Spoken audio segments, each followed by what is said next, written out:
Marcus Sheanshang was running machines at age 11 and cleaning them after school to squeeze in more production time. Decades later, he was leading that same company through a major shift, opening its doors to dozens of formerly incarcerated individuals. Not everyone was on board. Some employees left. Others stepped up. What does it take to lead a culture like that? And what happens when your values are tested? Hello, and welcome back to the Manufacturing Culture Podcast. I'm your host, Jim Mayer. This is a show where we talk to the people behind the parts, the leaders, the operators, and the visionaries who are shaping the culture of modern manufacturing. Real conversations with folks who've been around the block and still give a damn. If this is your first time here, do me a favor. Hit that follow button, leave a review, and check out our other episodes at themfgconnector.com. We've got a whole lineup of voices who are challenging what leadership looks like in this industry. You can also follow us on LinkedIn, Instagram, Facebook, and TikTok, wherever the algorithms allow. Today's episode is a good one. I'm talking with someone who grew up sweeping shop floors and ended up building an amazing, values-driven manufacturing culture. He's the CEO of a packaging company, and he's a guy who turned a labor strategy into a purpose. And he's a guy who turned a labor strategy into a purpose-driven mission that's changing lives. He's a second-generation leader, a believer in second chances, and yes, he thinks Daniel Craig should play him in a movie. He's also the reason 75 formerly incarcerated individuals are working, thriving, and building something bigger than a job. I'm thrilled to welcome the president and CEO of JBM Packaging, Marcus Sheanshang. Marcus Sheanshang, welcome to the Manufacturing Culture Podcast. I'm pretty excited to have you here today, man. We just met like a couple of weeks ago, but your story, your program, what we're going to talk about today is so compelling that I had to kind of fast track you into the process. Don't tell my other guests some of them are waiting for the better part of a year to be on the show. But you have a very, very compelling story. And what really drew me to you is some of the programs that you've set up there. So again, welcome to the show. Excited to have you here today. Thanks, Jim. Looking forward to the conversation. Yeah, it's going to be a fun one. So Marcus, I have fairly new icebreaker question that I ask my guests, and it really helps the audience, helps me understand who each guest is without just saying, who are you, right? So Marcus, if your life were a movie, what genre would it be? My life was a movie. What genre would it be? I would say this is more hopeful than anything else, but we always enjoyed it. And this is more than anything else. The question makes me think about my kids as well, and the experience and my memories with watching all the James Bond movies with them. So all the action-packed, just the creativity. We loved all those movies, particularly I think they're Daniel Craig movies. And my son and my daughter, as they were growing up, I think we even had a weekend where we watched 4 or 5 of the movies in one weekend. Just a blast. And those are always ones that we can always fall back on. They're not going to win any awards, which probably is very reminiscent of my life as well. But it's, they're very entertaining, which is probably inaccurate with my life too. Who knows? So, but they're fun. And it's just a kind of a fun way we want to be. Okay. I like it. Marcus, first, what would the opening scene be? So I guess maybe the opening scene would be hopefully a quasi-dire situation that the hero of the movie is able to creatively find a solution for solve. Okay. All right. Last question, and this one always throws guests for a loop. Who would play you? That would be fun. I would like to think, I think Daniel Craig would be great. Okay. I'll go with that. I like it. I'm here for that. My wife would like it if Daniel Craig was playing me as well. And I'm great, to say the least. I love it. I love your answers. I love your humility. I love your self-deprecation because I do a lot of the same stuff. So we're gonna have fun today. Marcus, the next question, a little bit deeper, still kind of in that icebreaker vein though. This is a manufacturing culture podcast. Not every episode centers fully around culture though. So I want to know, what is culture to you? And not necessarily that definition that we could Google and find or look in a dictionary, but specifically to Marcus, what does culture mean to you? It's something that's interesting, and I'm sure we'll talk about this too, because this is a family business. My dad started it, and he did not believe in any of this stuff. All the stuff we have on the wall here, he thought it was a waste of time.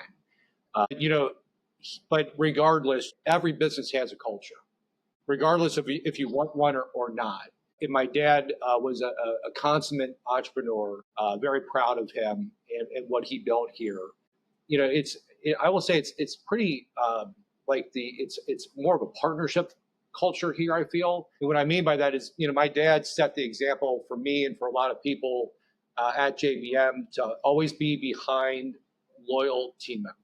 And whether that was, somebody got in trouble, and I mean, I know multiple times we had some folks that, whether it was something that happened with the law, my dad was there at court testifying on behalf of that person, that they've been a good employee, et cetera, posted bail for some people. And again, I'm not trying to make this sound like a bunch of hardcore people, because other people had issues where, hey, I needed money, and he would literally open up a money clip and pull out whatever amount they needed to. So he definitely liked that. And I think from my perspective, what I learned from that and what we have here is really maybe a culture of collaboration, maybe, and we all do our best to work together. It's easy to do things by yourself, but you're not going to get very far. Working together, we've made some really impressive changes to our business and to the type of business that we are as well. I think we very much have that open as well. It's okay to make mistakes. As long as we learn from them. So we try to be very much a learning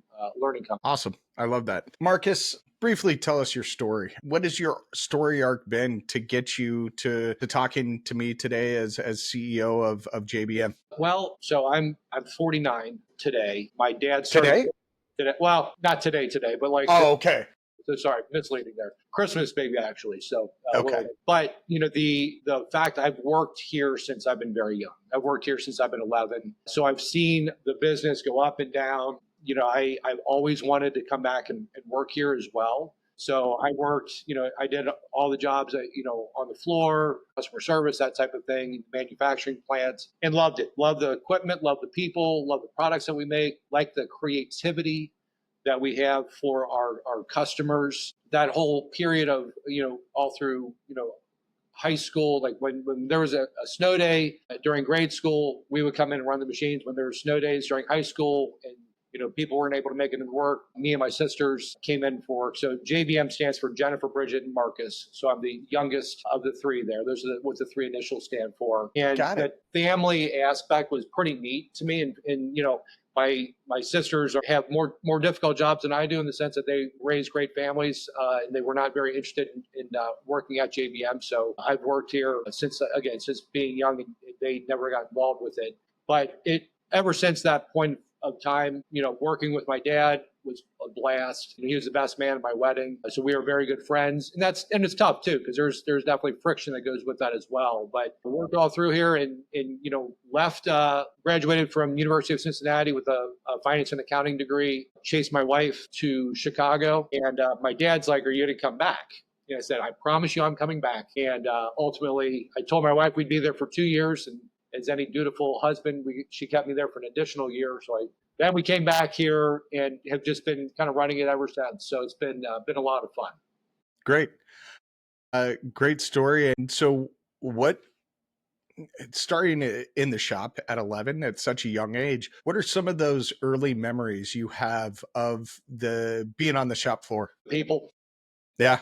Absolutely great people. During the summer, definitely worked there because my dad always needed additional workers. But even during when I was in school, they would actually, in order to get a little bit more production time, usually have to shut down the machines in the half an hour for cleaning. I would come in after school. They would run the machines all the way until the end of their shift. And then I would come in and clean all the machines, because it gave a cumulative additional 2.5 hours of production time. So, and then I worked for 2 hours or so cleaning them up. So that it was a benefit for the business. But to answer your question more specifically, it was really the people that we had here have been just friends to me. I've learned a ton from. You're truly, they're training me how to change the machine. And, since that point, a lot of these folks have retired and have moved on. But they, I had the benefit of probably for 20, 25 years as I kind of grew up in this business. I'd walk on the plant floor, and there'd be Bob there, or Mark there, or Billy. We would walk through there, and, "Hey, how's it going?" I would get stuff that would come in from a customer, a weird package, and I'd go out to Bob and say, hey, what can we do here? What machine? How can we do this? And it was really helpful knowing the intricacies of the machine that really helped to be more of a consultative type salesperson in the field. But the adjusters, as well as the other operators and printers and die cutters, great people. We came from different backgrounds, but it was really, I think, important for me to learn that I was born in a better situation. And they were as hard of workers as I was, and they're great people just trying to do right by their family, and they did. So it was a really eye-opening experience in that regard. That we're all here to do a job, and we can have a good time when we're doing it, and you can be friends with the people that you work with. Yeah. So what was that moment that you thought, this is more than just a summer job or more than just me helping dad out in my youth? What was that moment like for you? It's fun because the nice thing was my dad, his mantra was, you want to be the person that turns lights on and turns lights off, which I'm sure you've heard before. And so, I would do that part of the cleaning of the machines, and I would go into his office, and he was pretty much the only one left in the office at that point. We just, sit down, kind of, talk and just talk about life, talk about business. And, I'm guilty of this as well. I talk business all the time. I think with my kids and my family too, we're regularly talking about business. But it was fun because I guess maybe I was probably part of conversations that most younger teenagers weren't just because of the situation. My dad had tough times too, like where we almost went out of business a couple different times, stuff like that, lost big sales, quality issues, and stuff like that. So you get to see it. So the time, I think it's pretty much. I mean, not to sound trite, but I knew from a very young age that I wanted to run the business. So, and that simplified life so much for me because everything I did during school was very relevant because I was able to apply it. I'm not going to say I was a great student because I was focused on work in the school, but it was very applicable because I knew how I was going to, the different environments that, we talked about, what an accounts receivable, what happens when somebody goes bankrupt on you, that, you write that off and then you have a bad year. So stuff like that. So a lot of those different things that might have been more conceptual during classes were very practical and realistic to me. Sure. You knew this was your path. You knew you were coming back when you went to Chicago with your wife. This was always that path for you, but you did have experiences outside of this family business in those 3 years. What of those experiences, what did you learn in that time outside of the family business that you ended up bringing back to the family business? And how did that shape the way you lead and shape the way the business now runs today? That's a really interesting question because there's a lot of truth to it because it's very important, I think, from a family business as well, for people to get out of the family business. That was part of the plan anyways with my dad. But when I graduated from college in '98, so that was during all the .com stuff. I ended up working at a .com. I worked at an envelope company. I was working a second shift, which was kind of tough on my relationship with my wife. Just never got a chance to see her as much. And then I ended up working at a .com up there that was called FOBpaper.com. And what was the biggest takeaway for me was how big the world was. Cincinnati's a great city. I enjoy the size. We're not a very big business. We're big enough. We hold our own. But when you go see, and I traveled a little bit when I was younger, but you go live in a city like Chicago and you understand, okay, there's a lot more out there. You go to New York City, it's just like, good Lord, some of these things. So it really was an eye-opening experience for me from that perspective to understand raising money for, not that I was involved with that. I was kind of like on the peripheral of it though, of these .com periods. And like, I remember telling my dad that the business that I worked for raised $44.5 million.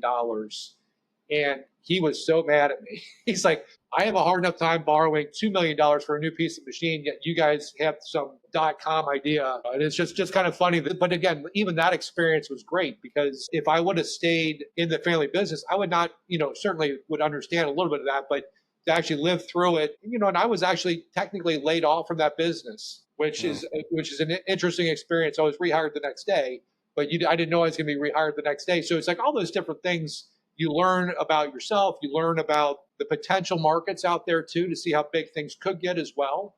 I found that very encouraging to see like, okay, there's if we stay, we can stay small or we can dream bigger too. So I think that was a lot of the great experiences bringing that back to JBM and for myself too. It helped me kind of think about the business world in a different way. And had I not moved up there, I would not have that perspective. Yeah, I totally get that. I'm not a family business person. Hopefully, I grow this business big enough that one day my kids want to take over whatever you define my company as. But I've heard from other people who have stepped into president CEO roles that there's a certain set of challenges that come with that responsibility. So, what was one couple, if you have a couple, of the tougher moments stepping into that role as CEO of JBM? So I would say probably the biggest one was the transition between not only because it was always obvious because it was spoken about very very regularly with everybody. I mean, obviously I'm on the plant floor saying I'm going to take over this place, that type of thing. It's a young whippersnapper, that type of thing. So that perspective of, and again, I think people can kind of laugh that off as he's a kid, but it obviously as getting more responsibilities along the way there. And it was important, obviously, that you kind of build up to that too. I think it'd be very, very challenging to come back in and not have much credibility at the business and then just take over a very high presidential type or CEO type role. So, but to answer that question more specifically, the transition that we had from kind of, I'll say, the old guard to the new guard was tough. And this is something, again, I've learned from this. My dad and I might have been on the same page, but the other management team wasn't necessarily on the same page there. So just to be, blunt, we had a real tough, probably, 12, 18 months of transition there. Obviously worked out okay, but it showed to me that if you can have honest conversation with people, you're going to come out in a much better place. Don't make assumptions with what people think because in that specific example, it could have been done a lot better. More, and I will say, I think that was more the responsibility of the previous team versus ours, because obviously very ingrained in my management team. It could have been done better, but I know that we've learned a lot from it too, and the value of having good, effective meetings, talking about these things through, planning them out very in the open saves a lot of indigestion and time and headaches after that. Yeah. Has there been a moment in your journey as CEO there, in your leadership journey in general, I guess, let's back that up a little bit, that you've doubted your skill set, your ability to lead the team, and what's that like? Because one of the things I love to ask are these questions because it gives validation to other leaders out there who struggle with things, but they think that they're the only ones who are struggling with things or doubting themselves, right? So talk to us about that, Marcus. I feel like that every day. And I'll say too, there's, in all seriousness, there's definitely been some times we've made, I think a strength of mine is I can be very decisive, but I can probably be a little impulsive too, which is that combination can be expensive. And we've done some things. They worked out okay. They worked out well. I shouldn't say okay, but I will tell you that the process was tough. I will say the biggest thing, and again, I'm not trying to be putting too many of these phrases out there that everybody knows, but the thing I like best about being in my role is I have no qualms asking stupid questions. So it's like, I'm the guy in the room that somebody will pass a report out. I'm like, I don't get this. And I really don't care if, because if and I'm dead serious here too. I've hired much smarter people than me. And, I can, that's easy for me to do in a lot of cases. I'm an inch wide and 3 miles deep in my business. I know stuff about the business that just because I've been in it for so long. But boy, there are much better people when it comes to accounting, much better people when it comes to operations, sales, marketing, not me, So I can talk to you and I understand the equipment really well, but I think that's a big deal. I think leaders will, and there's something to be said there. There's got to be a humbleness with that as well. But you need to surround yourself with better people than you. And again, that's an obvious statement. I know that. But I have zero problems putting that in practice because the way I look at it is the more successful this person is in whatever role that they're working and doing for me, the more valuable my business is. So Absolutely. I don't need to be I've got a great person in sales right now. And I don't need to go on all the sales calls anymore. And historically, I had to do that.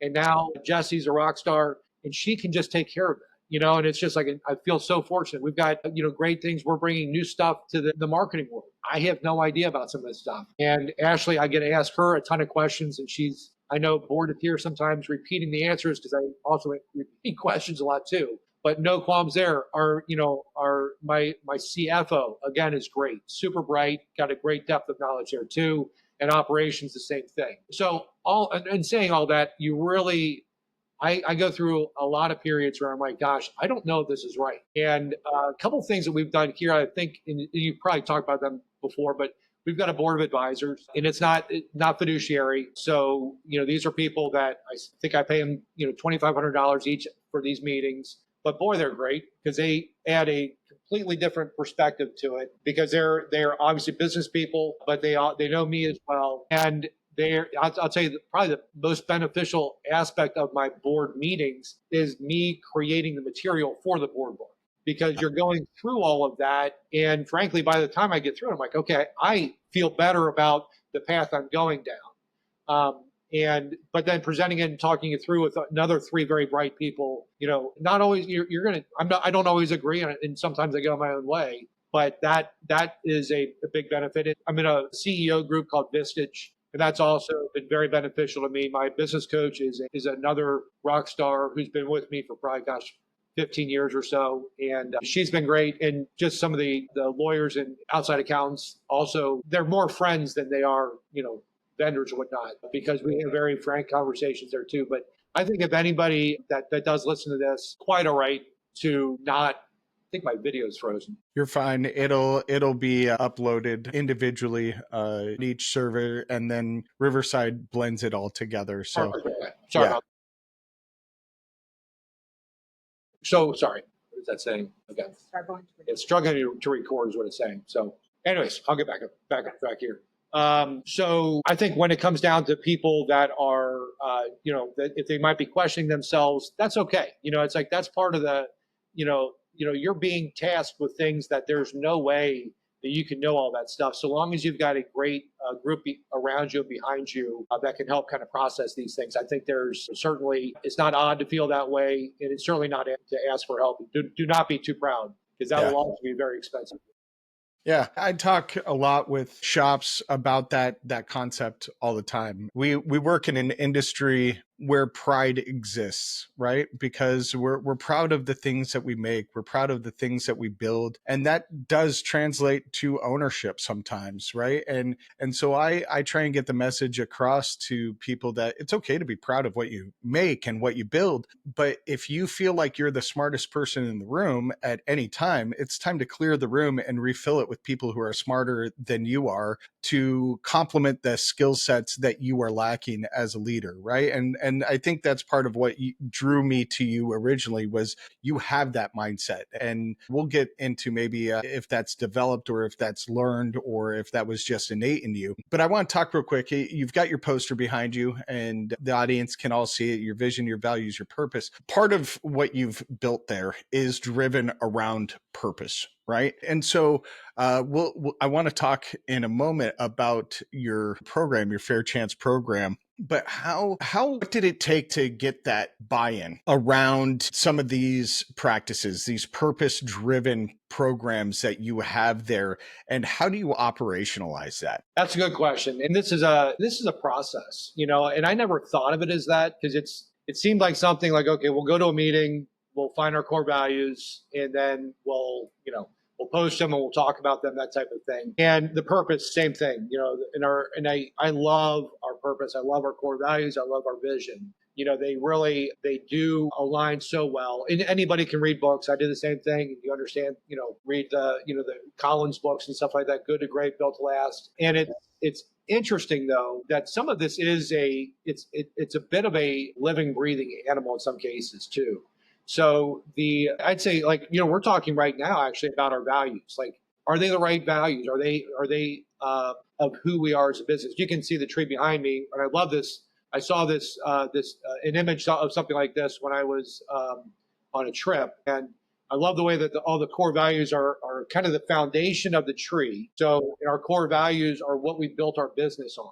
But it's also from that root structure, it's what nourishes the tree as well. So what nourishes our business. And I meet with all our team members at any new team member coming on board. I meet with them at about 60 days, 60 to 90 days, and we go through all of these different things. And I say, look, we go through the core values, and I say, like, if you can't buy into these core values, I don't.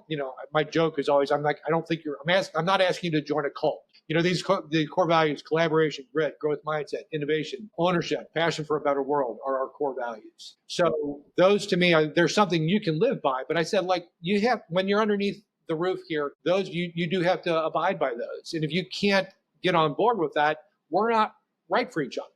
And it's like no harm, no foul. I've actually had one conversation with somebody where he's like, well, I don't like him. Tell me why. We talked about why he didn't like him. I'm like, we're not right for each other, man. And that was it. But it's good because we were gonna let him go, or or he was gonna quit. It just, we weren't a good fit. So the process of all of these, though, because this is we're gonna probably tweak one of the core values coming up here, and just kind of make it, probably just try to refine it more than anything else. But it's been a 10-year process. Mm-hmm. Our purpose, which I love, better solutions, better lives, better world, really is who we are.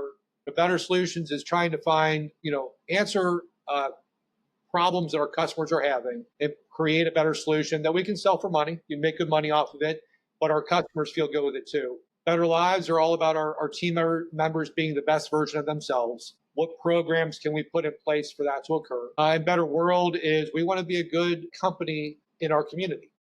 And we want to help companies move away from plastic. The Fair Chance program is part of our better world too. So all those different areas are really the thing that I think you have to really find is authenticity. Because people a lot of times, and I'm sure I'm preaching the choir to you, Jim, but like you can't have the values that you want. You have the values that you have. You can't, and we can try to work towards certain things, but when it comes down to it, these are ones that people can really resonate with and say, like, yeah, that is, and this is kind of how we define what success looks like, what a team member needs, like kind of the characteristics that somebody with these characteristics will be successful at JBM.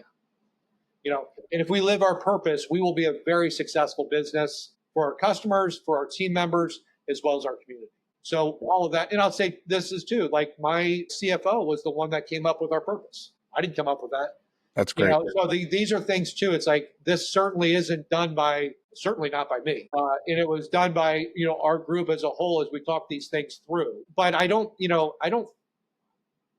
think you have to have the perfect answer. If somebody is trying to put some of these things in place, it's okay to be at a B or a B plus, in my opinion, because as you continue to kind of churn through them and kind of chew on them, they will evolve. I firmly believe that.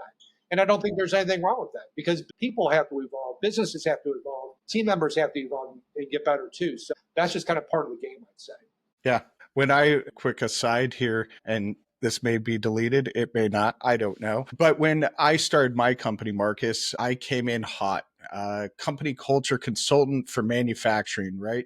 But I came at it from education, from my lived experience, and I would go in and say that I knew how to create a good culture. What I've learned over years, and especially doing this podcast, is to me, and this isn't found in books, this isn't found in a Google search. To me, culture is the alignment of values between the organization and its people. And that's why I love that tree behind you, because that is truly the foundation for the culture that you want. What is great about my hypothesis is because values are so individualistic, what could be a great culture to you could be toxic to me. I'm not saying that it is, and vice versa, because we are individuals and we have different values. And that goes to what you were saying about the people and the gentleman that you just had that conversation with about, hey, you're not the right fit.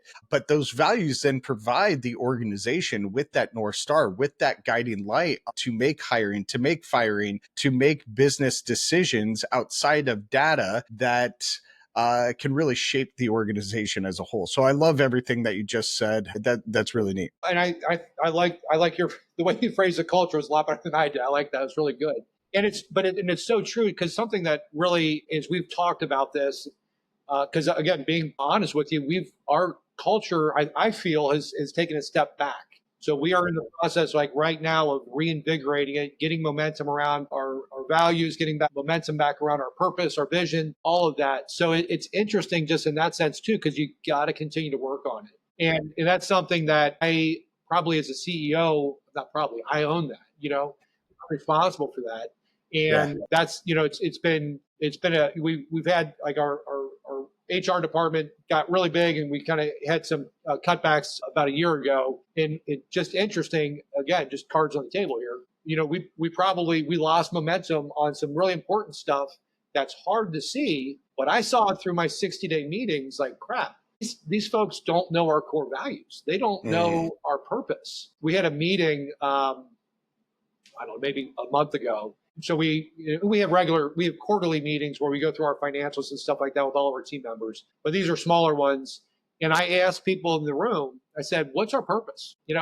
Crickets. Like, ugh. I'm like, you know what? I hate to hear that, but I love it at the same time, because it's exactly, and I know some people knew it. I know that. But gosh, if I ask people what our core values were, crickets as well. So we are back at it. And that's an oversight on my part, that we just lost momentum there. Again, that goes back to, we all screw up. I messed that up. I took my eye off the ball there, but we're going to get back on it and make sure that people understand. Because it's one of those things, like, you can cut back enough, and so maybe your financials are good that year, but I promise you, in 3 years, we would be a lesser company if we don't gain that momentum back with the important parts that keep the glue of the folks together at JBM. That's the importance of this, and that's what we're going to start doing again. So, Marcus, how many employees do you employ? just over 150. I think we're like 155 right now. Okay. So fairly good size. I mean, bigger than the majority of shops in the US, right? But I think some unsolicited cultural advice here. You brought up HR, and it's one of the things that I see a lot is HR typically, and I spoke on this at the Industrial Marketing Summit back in February in Austin. HR exists to protect the company. They don't exist to drive engagement and culture. Right. And so I recommend to organizations that actually marketing, so in your case, Ashley, own engagement and own culture outside of you, outside of that driving force that you are as CEO, but own that as a metric, because your culture is your greatest recruiting tool, right? It is what Ashley exists to do is drive that. Do you think there's any validity? I mean, let's have a conversation around this. Is there validity in Ashley, in your case, owning that part of the process? So I think what is interesting there too is, I don't know if I completely agree with that. Okay. I would say I feel like our leadership team probably owns it more than in our leadership team. I might be stating the obvious here too. But when you say, like, from a KPI perspective, like, one of the KPIs of our leadership team that we are implementing this year is engagement. And the hard part there is the measurement of that. We do 2 surveys a year, which are really are very good surveys that give us a pretty good year over year type feel for, are we doing better, are we doing worse? That was another kind of a bit of a red flag that popped up, is that we had, and the thing that we had, the engagement score went down. And what was interesting though, the thing I don't like about that is they're snapshots. You can't sit there and say, like, are we incrementally getting better? When did something bad happen that month that irritated people, that type of thing. So we're trying to figure out better measures throughout the season, throughout the overall year, to keep our finger on the pulse. But the thing that we don't want to, because I do think that it's important for HR to have a bigger piece of that, because they're getting new people in here as well. And certainly our marketing team is working with the HR department to be able to, communicate the message better, that type of thing. But I want all of our management team out there talking about these things, reinforcing the importance of these things, and to know that 20% of their potential bonus for the end of the year is going to be like, how well do we do, and to put a number on that. And then there's some probably some warts and hairs on that as well. But we're going to give it a try and see what it looks like. I do like the idea, though. It's certainly, I've got to own a big piece of it, but we all, as leaders of the company, have to do our part and convey the importance of it and make sure that we've got team members that understand it and that are willing to play ball. Because like you said, these are part of the hiring, the firing decisions, that type of thing. And I think that the review process, that type of thing, has an opportunity to reinforce that. And at the minimum, have a conversation about it. Make sure that people understand what the expectations are. Yeah. Awesome. Let's shift gears into a little bit into your Fair Chance program, because that's why you all reached out to me, and that's why I said, yeah, let's get them on ASAP. So how did this Fair Chance program start? So probably in 2014, 2015, and if I'm not sure if your base is manufacturing. It sounds like it's primarily manufacturers. So I'll certainly be preaching the choir here. The demographics are what they are. A lot of those people I was talking about earlier that taught me on the machines are retiring, leaving the business. And it's pretty easy to sit there and say, okay, just assume that age 65, people are going to be retiring. Okay, we're going to have an enormous brain drain going on. So in 2014, 15, we saw this. We wanted to create, from a strategic perspective, how do we want to try to wrap our arms around this and have a plan in place?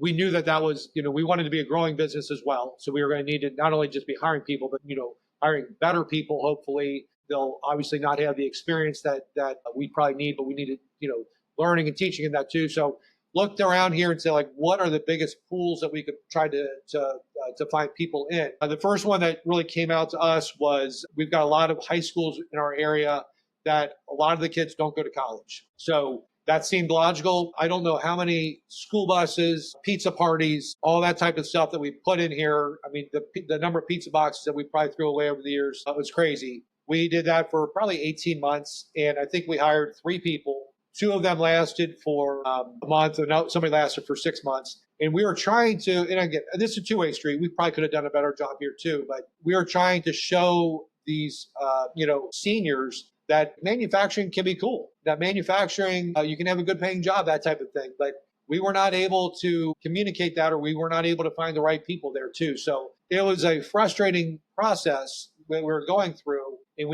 it was obvious that we were not making the progress there either. And the church that I go to was talking about having a mass in prison in Lebanon Correctional Institute. We're in Lebanon, Ohio. I reached out to the campus pastor and said, hey, I work in Lebanon. When these guys get out, it was an all-male prison. So when these guys get out, if they're looking for work, we'd be willing to talk to them. So that started it. Literally, it was a message at church one day. Wow.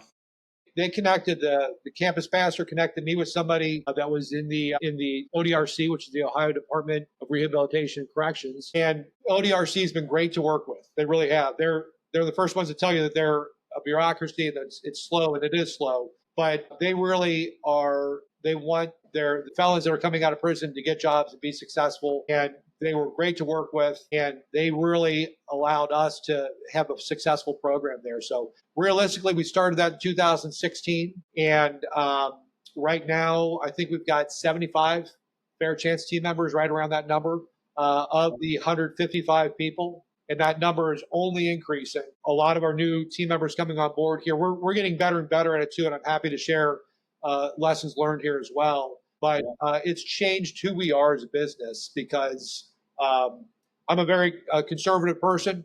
If you committed a crime and you were in prison, that's your problem, not mine. And one of those things that was like, the more you learn about it, it's like, gosh, when they get out of prison, I think they get $50 in like bus fare.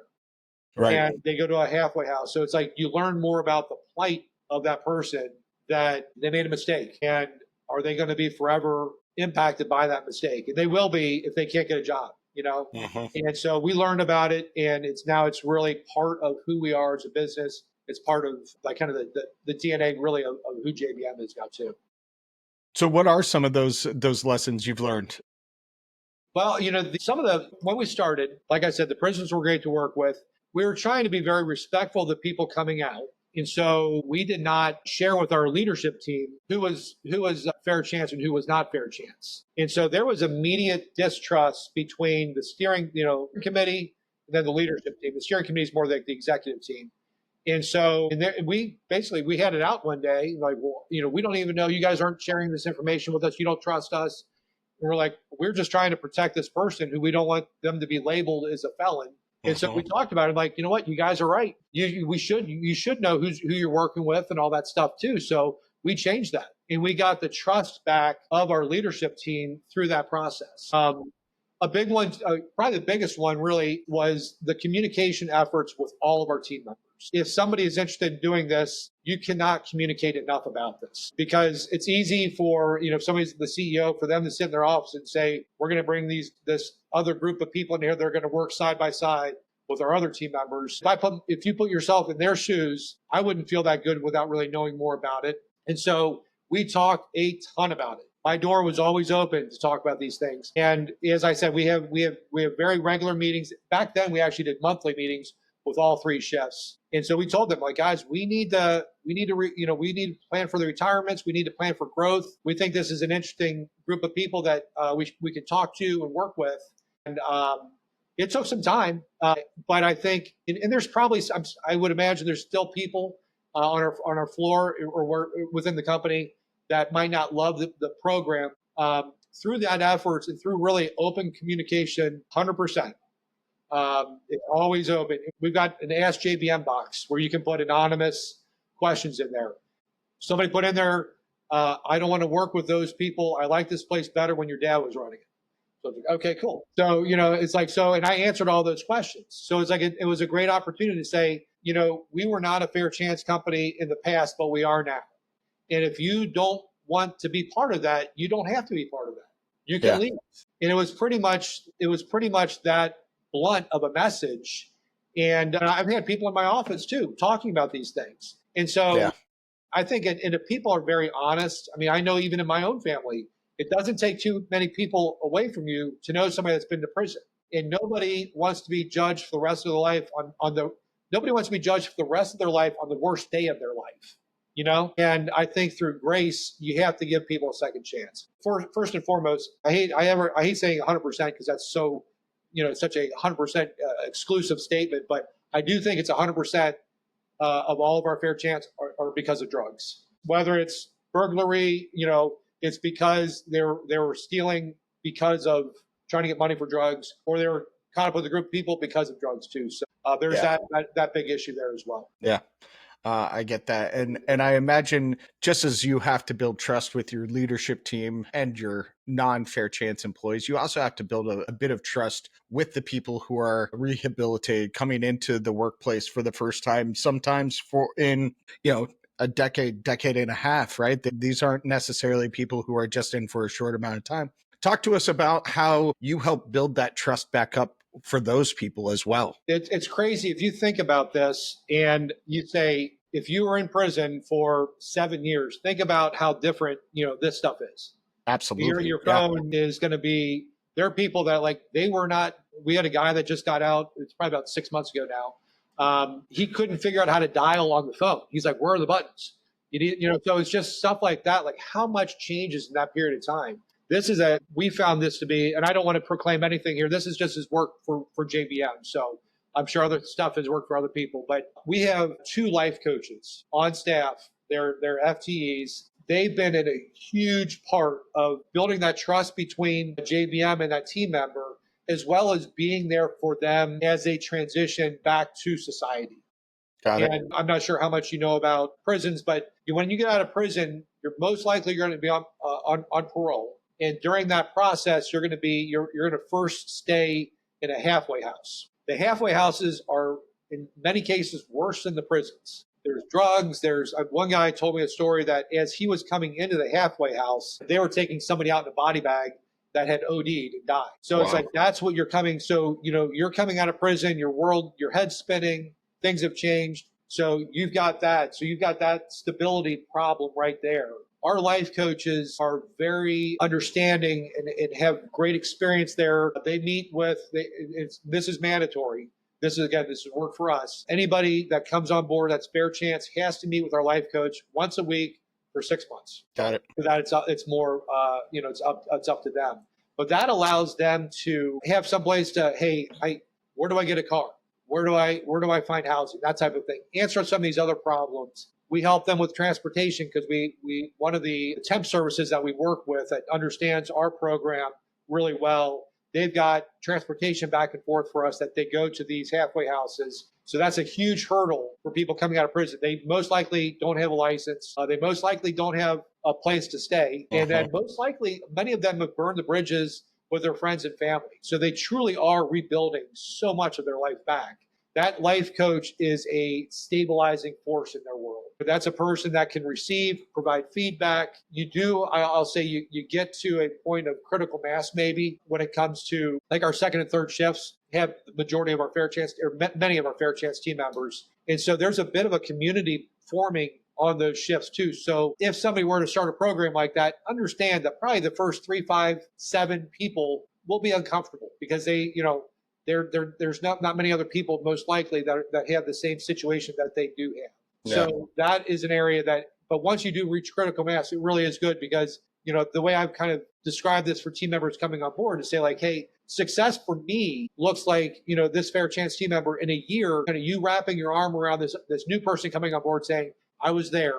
If I can do anything to help you, let me know. We've got people out there that give fair chance team members that are fair chance, that are helping the new fair chance team members with food, with transportation, where their housing is. So stuff like that has been big, but that's a big deal. And a lot of people, having an additional full-time employee that's a life coach, people are like, why do I want to have that additional money? Because and I'm not saying this is not free. We spend a fair amount of money on our fair chance program, but it's worth every penny of it. If anything, we're investing more money in it.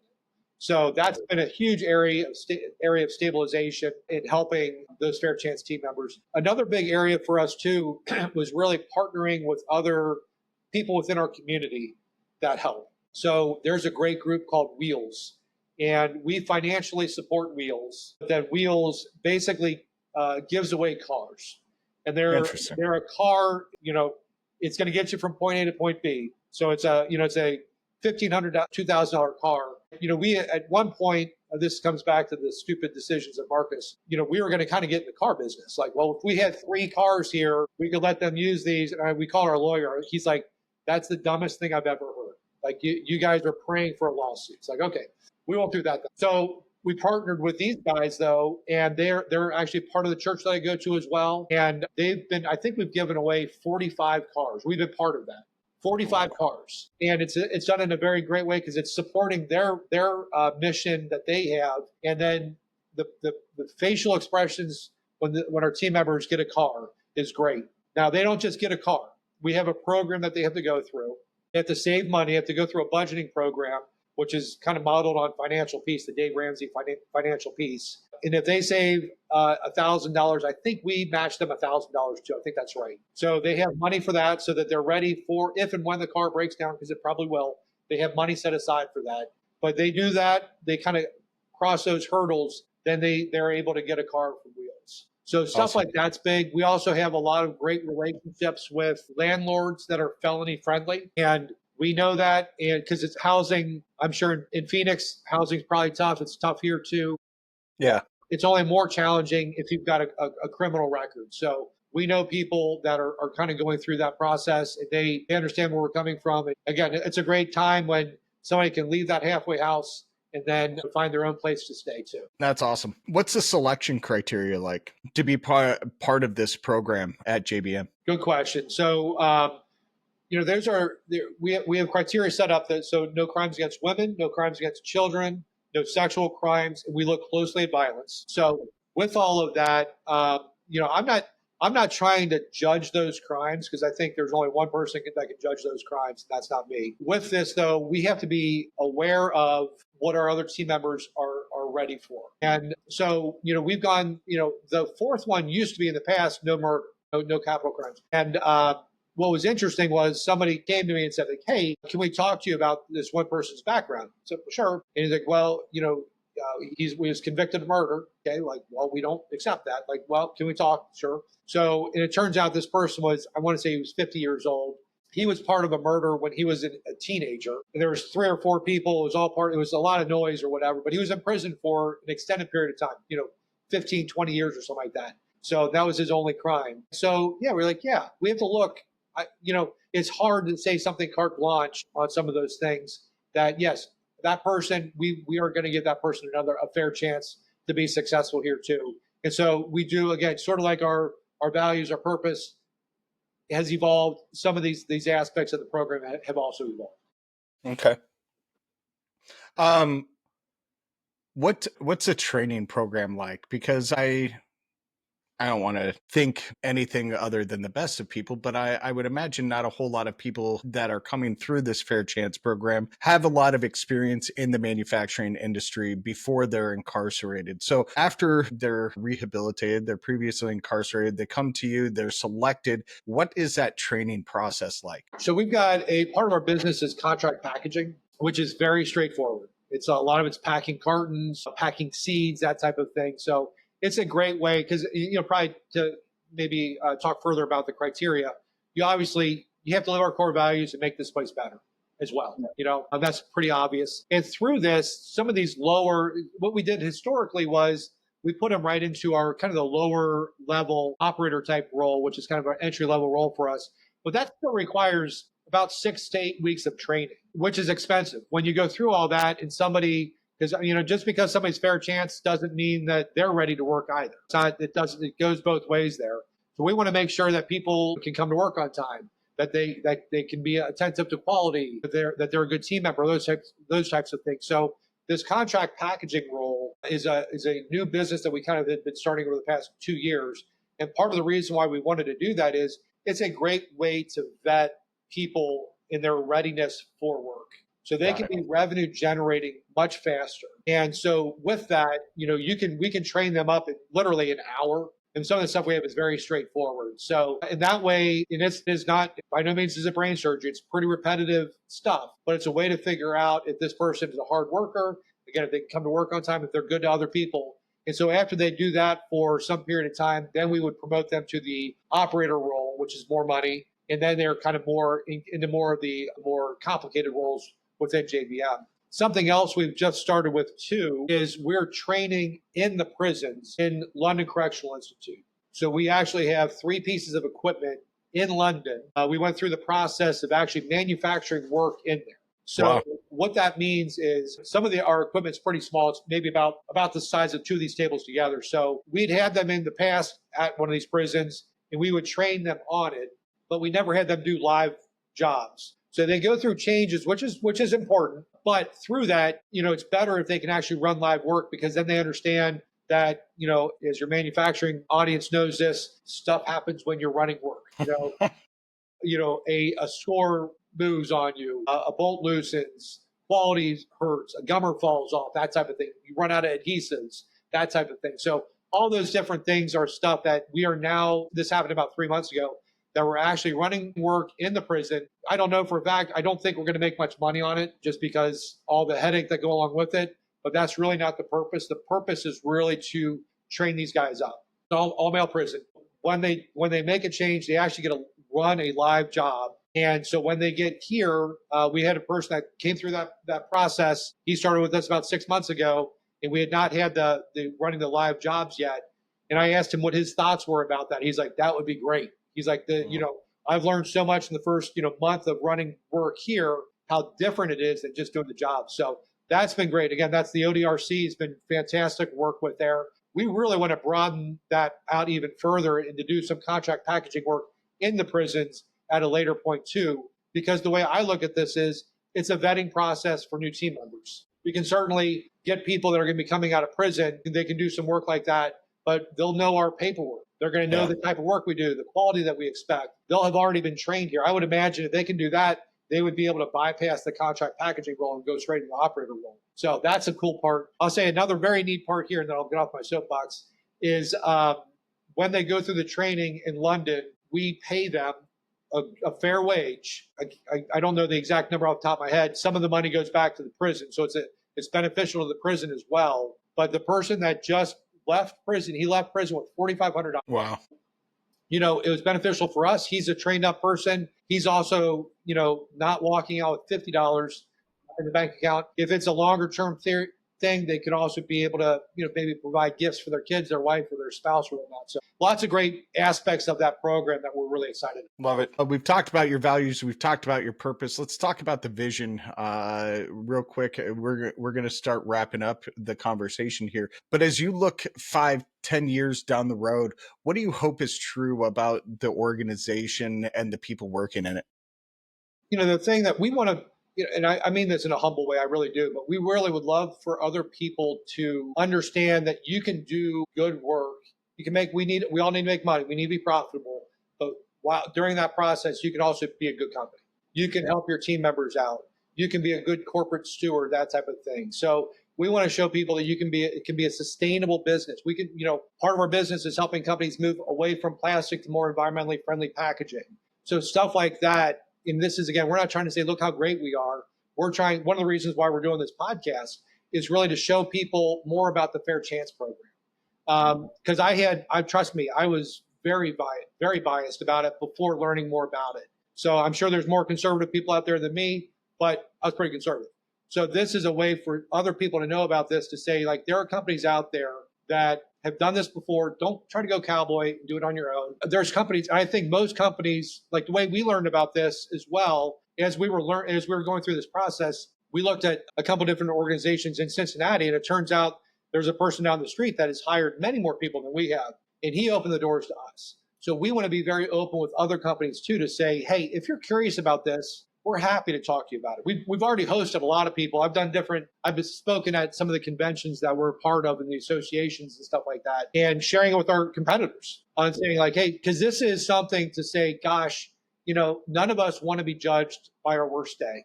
I think that's a fair statement. And, what a better, we all need new team members too. And whatever the unemployment rate is, 4.1 or 4.3%, we're fully employed. We're fully employed. So you need to be creative. And, and if you're the CEO, you need to have a strategy for your people.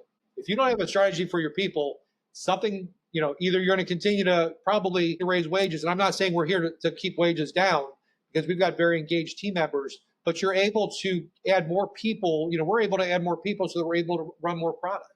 And if we were not able to do that, there's business out there for us, but we would be running our other team members into the ground on overtime, and everybody likes a little bit of overtime, but nobody likes mandatory overtime, So I think from that perspective, it's like we are just trying to get that message out there and help people in a humble way say, hey, we're happy to answer questions and which work for us. I'm not saying we're the end all be all, but if it is something where people would like to talk, by all means, we're happy to have a conversation and go through the benefits of this. An area I didn't touch on, but I think it's appropriate here is, I think it's a great way.